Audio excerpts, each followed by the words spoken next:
Welcome to the SEO.co Search Engine Optimization Podcast. Digital marketing essentials and next-level tactics. From off-site and on-site optimization to persuasive selling and everything in between.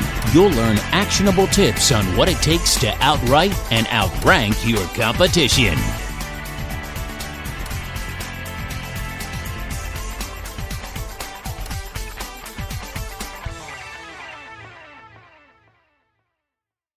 Are author bio links as effective for SEO as contextual links? As the rules and best practices for SEO continue to evolve, everyone's scrambling to find the new, perfect, formula for generating clicks. After all, clicks equal money, and money makes the world go round. Among other bones of contention, this has given rise to a heated debate over author bios and whether or not links should be included. If they are included, are they as effective, better, or worse at drawing and diversifying traffic than contextual links? Like so many other debates in the blue nowhere, the answer is not a simple yes or no. Here are some things to consider when debating where and how to leverage link space for the best results. 1. What kind of traffic am I looking for? Pre-Penguin, link building was relatively simple. Go out, scour the internet for things that looked like they, sorta kinda, might be related to what you do, pop in some links, and write some mediocre content around them. The problem with this approach was that it effectively cheated visitors, who tuned in for quality information and instead got barely readable gibberish. Putting links in an author bio is helpful if the site you're writing for is large enough and generates enough traffic to make it worthwhile. An article on the Huffington Post, for example, would be a place where author bio links would be a sound investment. Leaving a comment on Joe Bob's Baloney blog, probably not so much. 2. Am I looking for Tier 1 or Tier 2 SEO results? To answer this, we first have to analyze the difference between Tier 1 and 2. Tier 1 is essentially direct sales. Come over to my site so you can see what I have to offer. Tier 2 links include forum postings, bios, and similar types of online communication. The kind of results you want will determine where you should place your links. For Tier 1 results, a link or 3 is perfectly fine. If you're more interested in networking and link building, then you want your links in the body of the article. 3. Can author bio links help my SEO? They can either help or hurt you. If you are taking on guest bloggers, then the two-way traffic between their site and yours can only help. If you have the same guest showing up too often, however, this can be a detriment. The idea is to create a balance between in-content backlinks, links from author bios, and internal, external material links. By doing this, you'll not only keep yourself in the good graces of Google and the other search engines, but you'll find your traffic grows more organically. 4. What are the potential dangers of author bio links? Google's new Penguin protocol examines sites based on keywords. Then it produces an algorithmic analysis.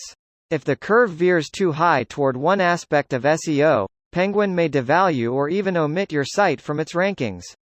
This in turn means all that hard work you expended trying to get onto the coveted front page is for naught. Author bio links are only one example of too much of a good thing isn't good by search engine standards. Because of this, you should have a good mix of high-end content, keywords, and links out and back. If you don't, the Penguin program will notice, potentially costing you some or all your visibility on Google. 5. What is the optimum number of author bio links? If you must have them, 1 to 3 is a pretty good round figure.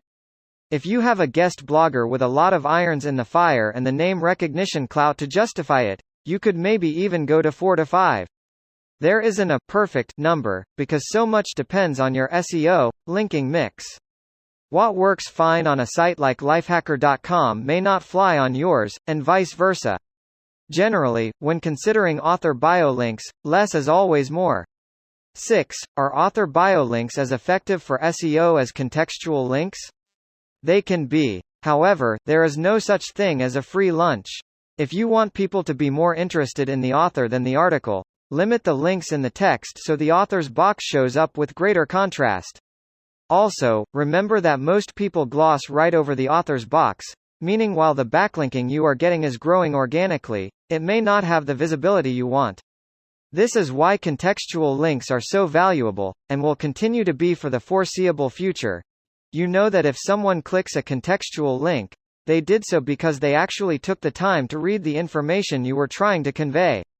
7. Is there a good alternative to author bio links? At this moment, there isn't. Some SEO gurus say, don't ever, while others say, do, but be careful. The best blend of advice seems to be to encourage guest authors to link to their posts on your site in exchange for linkback information. This provides real, two-way communication, not just a one-way sales pitch. In this more symbiotic relationship, both sides stand to benefit. 8. Should I allow guest bloggers at all, or just create my own content? This assumes you have the time, the drive, and the knowledge of how to write and write well.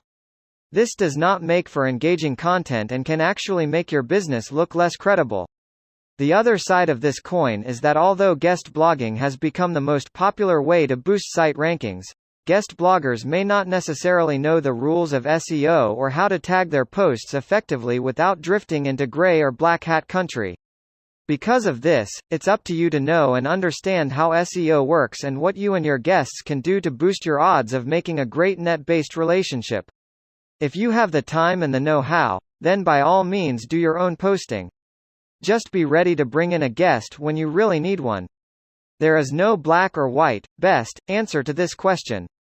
So much depends on what your site is intended to do or sell, who the target audience or demographics are, and a plethora of other questions. In practice, the best thing you can do is start by looking at who you want as guest authors. Can you diversify? Can they? Are they willing to link back to your site in exchange for what is essentially free advertising for theirs? Author biolinks can be very effective, but require some knowledge and understanding of how SEO works on your part.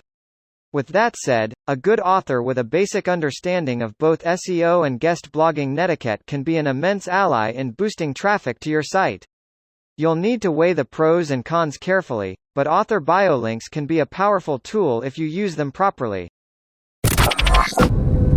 Thank you for joining us on the SEO.co podcast. We appreciate your time. Be sure to rate, review, and subscribe to the show, and visit SEO.co for more resources based on today's topic, as well as access to more podcast episodes to help you improve your site's long-term SEO success.